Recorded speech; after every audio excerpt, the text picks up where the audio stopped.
ফল খাওয়ার মানে হলো পুষ্টির পাওয়ার পাশাপাশি অতিরিক্ত ওজন কমানোর একটি স্মার্ট উপায়। ফলে থাকে প্রচুর পুষ্টি, কম ক্যালোরি এবং উচ্চ ফাইবার, যা ওজন কমানোর জন্য উপযুক্ত। ফাইবার, ভিটামিন সি এবং পটাশিয়াম সমৃদ্ধ পেয়ারায় প্রতি 100 গ্রামে প্রায় 68 ক্যালোরি থাকে। এটি ওজন ব্যবস্থাপনার জন্য আদর্শ। পেঁপেতে ক্যালোরি কম এবং ভিটামিন এ এবং সি, অ্যান্টিঅক্সিডেন্ট এবং পাপাইনের মতো পাচক এনজাইম বেশি। এনজাইমগুলো হজমে সহায়তা করে এবং পেট ফাঁপা প্রতিরোধ করে।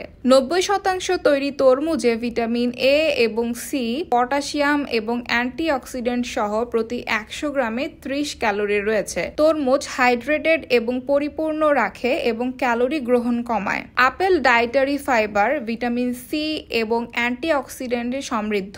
আপেলে থাকা ফাইবার ক্ষুধা নিবারণ করতে এবং অপ্রয়োজনীয় স্ন্যাকিং প্রতিরোধ করতে সাহায্য করে। কমলায় ভিটামিন সি, পটাশিয়াম এবং ফাইবার থাকে। কমলায় থাকা ভিটামিন সি বিপাক ক্রিয়া বাড়ায় এবং চর্বি পোড়াতে সহায়তা করে।